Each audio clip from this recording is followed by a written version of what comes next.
প্রিয় দর্শক, নতুন একটা ভিডিওতে আপনাদের সবাইকে সাদর আমন্ত্রণ জানাচ্ছি। প্রধান উপদেষ্টা চট্টগ্রাম সফর করেছেন। এই চট্টগ্রাম সফর নিয়ে আরেকটা সমস্যা তৈরি হলো কিনা সে বিষয়টি নিয়ে কথা বলতে চাই। তিনি সেখানে কোথায় কোথায় গিয়েছেন সেটি আপনারা সবাই জানেন। তিনি তার পৈতৃক ভিটামাটিতে গিয়েছেন, সেখানে গিয়ে আবেগ আপ্লুত হয়েছেন। তিনি চট্টগ্রাম বিশ্ববিদ্যালয়ে গিয়েছেন, সেখানে সমাবর্তন অনুষ্ঠানে অংশগ্রহণ করেছেন এবং চট্টগ্রাম বন্দর তিনি ভিজিট করেছেন। এই চট্টগ্রাম বন্দর নিয়েই কিছু কথা বলতে চাই। সেখানে প্রধান উপদেষ্টা যে কথাগুলো বলেছেন নেপাল, অনেক কথাই বলেছেন। নেপাল, ভুটান, নেপালের হৃৎপিণ্ড নেই, ভুটানেরও একই অবস্থা, মানে তাদের কোনো সমুদ্র বন্দর নেই, কিন্তু আমাদের আছে। আমাদের হৃৎপিণ্ড আছে, আমাদের হৃৎপিণ্ড হচ্ছে চট্টগ্রাম। এটি এখন রোগ আক্রান্ত, এটা সুচিকিৎসা প্রয়োজন, এটা তিনি বলেছেন। চিকিৎসা করতে হবে, তাহলে রক্ত সঞ্চালন হবে। হ্যাঁ, হৃৎপিণ্ড নষ্ট হয়ে গেছে, নষ্ট হয়ে গেলে চিকিৎসা করলেও সেটি আর সারানো যায় না, ভালো কাজ করে না। এইসব নানান কথা তিনি বলেছেন। তার মাঝামাঝি সবচেয়ে যে বিষয়টি নিয়ে আবারও হয়তো একটা নাড়া পড়তে পারে আন্তর্জাতিকভাবে, বা ভারত সে কথাটি বলবে, সেটি হচ্ছে তিনি তার মুখ দিয়ে কোনো বক্তব্যে আজ পর্যন্ত গত 8-9 মাসে একবারও ভারতের 7 সিস্টার বলেননি, বা ভারত আমাদের কাছে কী চায় বা আমরা কী দিতে পারি, পারস্পরিকভাবে সম্পর্ক আরও কীভাবে ভালো করা যায় সেই বিষয়টি উনি 7 সিস্টার নিয়ে কথা বলেন। ওইটা যে ভারতের অংশ, এটা তিনি কি জানেন না, নাকি উদ্দেশ্যমূলকভাবে 7 সিস্টার কথাটা বলেন, কিন্তু ভারতের 7 সিস্টারও কথাটা বলেন না। আর নেপালের কথা বলেছেন, নেপালের হৃৎপিণ্ড নেই। নেপাল কি আমাদের কাছে আমাদের বন্দরের সহযোগিতা কখনো চেয়েছে? চায় নেই। ভুটান কি আমাদের বন্দরের কোনো সহযোগিতা চেয়েছে? চায় নেই। মানে যেভাবে আছে ওইভাবে চলছে। হয়তো বন্দর থেকে কোনো সহযোগিতা পায়, নেয়, কিন্তু তারা এই সহযোগিতার জন্য তো ঝাঁপিয়ে পড়েনি বা বাংলাদেশের উপর চাপ প্রয়োগ করেনি, অথবা বাংলাদেশের সাথে যে বারবার বসেনি যে আমাদের সমুদ্র বন্দর, আপনাদের সমুদ্র বন্দর আমাদেরকে ব্যবহার করতে দিন, আমরা তাহলে উপকৃত হই। তবে প্রফেসর ইউনূস সাহেব একটা কথা বলেছেন যে নেপালও সুবিধা পাবে, বাংলাদেশও সুবিধা পাবে, ভুটানও সুবিধা পাবে, 7 সিস্টারও সুবিধা পাবে, আমরাও পাবো, আমরাও নেপাল ভুটান থেকে সুবিধা পাবো। কিন্তু তাঁরা তো আমাদের উপর ঝাঁপিয়ে পড়েননি।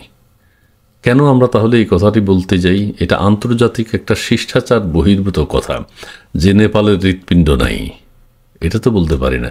7 সিস্টার আমাদের এটা ছাড়া চলতে পারবে না, এটা তো বলতে পারি না। ভারত কথাটা কেন, 7 সিস্টার তো ভারতের কথাটা কেন আমরা বলি না? যাই হোক, তিনি অনেক কথা বলেছেন, তার মধ্যে আমি একটু কিছু অংশ পড়ে শোনাই আপনাদের। সেটি হচ্ছে, আমরা বললাম পৃথিবীর সেরা বন্দর ব্যবস্থাপক যারা আছে তাদেরকে ডাকো।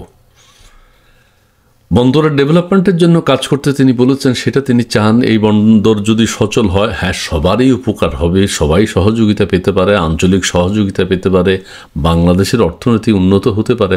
এটা ঠিকই আছে, কিন্তু বলার সময় আন্তর্জাতিক শিষ্টাচার যেটি, কূটনৈতিক কথা যেটি, সেটি বলতে হবে। ভারত, নেপালকে আমরা কী সুবিধা দিতে পারি, নেপাল আমাদেরকে কী সুবিধা দিতে পারে, কথা বলতে হবে এইভাবে।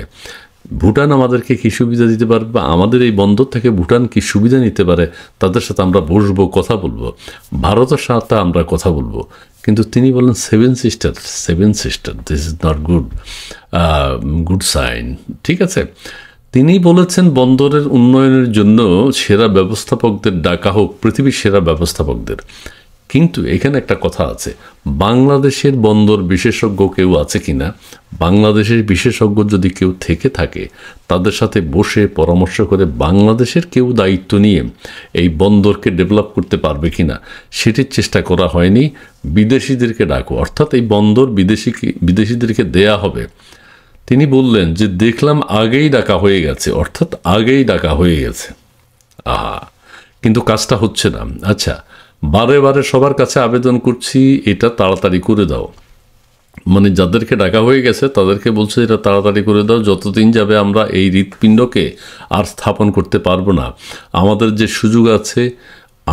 যে সুযোগ আছে ওই সাইজের হৃৎপিণ্ডকে, ঠেলাঠেলি কথাটাও আছে, সেই সাইজে কল্পনা করি, যে সাইজে কল্পনা করি এটা পরিবর্তন না করে বাংলাদেশের অর্থনীতি পরিবর্তন সম্ভব না। ঠিক আছে, তার সঙ্গে আবার যোগ করলাম, তিনি বলছেন, প্রফেসর ডক্টর মোহাম্মদ ইউনূস সাহেব বলছেন, তার সঙ্গে আবার যোগ করলাম এটার হৃৎপিণ্ড শুধু বাংলাদেশের জন্য না, আশেপাশের দেশগুলোর জন্য সংযুক্ত, যে কারণে নেপালের কথা বললাম, ভুটানের কথা বললাম, সেভেন সিস্টারের কথা বললাম। এই যে এখানেই সমস্যা, সেভেন সিস্টার বলবেন কেন, বলবেন ভারতের সাথেও কথা বললাম, ভারতের কথাও বললাম, সবার জন্য হৃৎপিণ্ড একটাই। এই যে আর একটা হুঙ্কার, মানে সবার, তারা কি এই হৃৎপিণ্ডের অভাবে কি তারাই মরে যাচ্ছে? বাংলাদেশের সমুদ্র বন্দর ব্যবহার করা ছাড়া নেপাল, ভুটান, ভারত কি মারা যাচ্ছে? যাচ্ছে না। তিনি বলছেন সবার জন্য হৃৎপিণ্ড একটাই। হৃৎপিণ্ড যদি নষ্ট হয়ে যায় তাহলে ভারতও ধ্বংস হয়ে যাবে, সেভেন সিস্টার ধ্বংস হয়ে যাবে। ভারত না, ভারত তো উনি বলেন না, নেপাল ধ্বংস হবে, ভুটান ধ্বংস হবে। তিনি বলছেন নেপালের জন্য হৃৎপিণ্ডই নেই, মানে নেপালের তো হৃৎপিণ্ডই নেই, তিনি জন্য বলেছেন, নেপালের জন্য হৃৎপিণ্ডই নেই, এটা ঠিক না। কাজেই আমাদের হৃৎপিণ্ড দিয়ে তাদের চলতে হবে। হায় হায়, এটা আরও নিষ্ঠুর কথা হয়ে গেল, শিষ্টাচার বহির্ভূত কথা হয়ে গেল। আমাদের হৃৎপিণ্ড দিয়ে তাদেরও চলতে হবে, আমরা তাকে সংযুক্ত করতে চাই, আমাদের লাভ। এই কথাটা ঠিক আছে, আমাদের লাভ তাদেরও লাভ, এই কথাই বলবেন। আমাদের ছাড়া ওরা চলতে পারবে না, আমাদের হৃৎপিণ্ড ছাড়া তারা চলবে না, এটা হয় না। এমন নয় যে এটা মেহরবানি করছি, মেহরবানির বিষয় নয়। ঠিক আছে, এই হৃৎপিণ্ডে যদি সংযুক্ত হয় সেও লাভবান হবে, আমরাও লাভবান হব। ঠিক আছে, ভুটান সংযুক্ত হলে সেও লাভবান হবে, আমরাও লাভবান হব। সেভেন সিস্টার যদি সংযুক্ত হয় তারাও লাভবান হবে, আমরাও লাভবান হব। এই কথাটি আবার আপনাদেরকে বলছি, উনি সেভেন সিস্টার বলেন, not Bharat. Why I don't know. এটা উনি গত 9 মাস যাবৎ এই সেভেন সিস্টারই বলেন। কী জন্য বলেন, কী উদ্দেশ্যে বলেন, এটা কি উদ্দেশ্যমূলক কিছু কিনা এটি ঠিক বোঝা যাচ্ছে না, নাকি তার কোনো অজ্ঞতা রয়েছে। এই হৃৎপিণ্ডকে বাদ দিলে চললে, এখানে ভুল বলছেন, বাদ দিয়ে চললে যারা এটাকে বাদ দেবে ক্ষতিগ্রস্ত হবে। ঠিক আছে, রক্ত সঞ্চালন হবে না, সেখানে অর্থনীতির সঞ্চালন হবে না। এটা তাদেরও কাম্য নয়, আমাদেরও কাম্য নয়। আমরা চাই সবাই মিলে এই বন্দর থেকে সঞ্চালনটা পাই, অর্থনৈতিক শক্তিটা পাই। ঠিক আছে, ঠিক আছে, বিনয়ের কথা, কূটনৈতিক শিষ্টাচারের কথা হলো সেটি যে ভারত আমাদের এখান থেকে সুযোগ সুবিধা নিতে পারে, আমরা ভারতের সাথে বসতে পারি, ভারত আমাদের সাথে বসতে পারে, পারস্পরিক আলাপ আলোচনার মাধ্যমে তারা কি সুবিধা নিতে পারে, আমরা বন্দরকে কীভাবে সাজাতে পারি, তাদের কাছ থেকে যদি আমরা কোনো আইডিয়া পাই সেটা নেব। নেপালের সাথে বসতে পারি, নেপালকে কী সুযোগ আমরা দিতে পারি, নেপাল আমাদের থেকে কী সুবিধা নিতে পারে, আমরা উভয় যাতে লাভবান হই। ভুটানের ক্ষেত্রে একই কথা, কিন্তু সেইটা তিনি বলেন না। তিনি বলছেন নেপালের হৃৎপিণ্ডই নেই, ভারত না, সেভেন সিস্টারেরও সেটা নাই।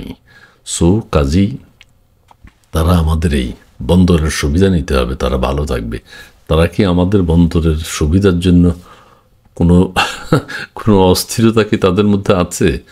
নেই, তারা তো চলছে তাদের মতো করে। হ্যাঁ, আমরা যদি বন্দরের ডেভেলপমেন্ট ঘটাতে পারি, আন্তর্জাতিক মানের বন্দর করতে পারি, তাহলে তারাও হয়তো এই বন্দরের সুযোগ সুবিধা নেবে। এটা হলো পারস্পরিক আলাপ আলোচনার মধ্য দিয়ে, এইভাবে বলে নয়। যাই হোক, কিছু কথা শেয়ার করলাম, আশা করছি ভালো আছেন, সুস্থ থাকবেন, সুন্দর থাকবেন। সবাইকে ধন্যবাদ। আমাদের সেভেন সিস্টার, আমাদের বন্দর উন্নত হোক, এটা আমরা চাই, এটা আমরা মনে প্রাণে চাই। ঠিক আছে, ওকে, সবাই ভালো থাকবেন, ধন্যবাদ।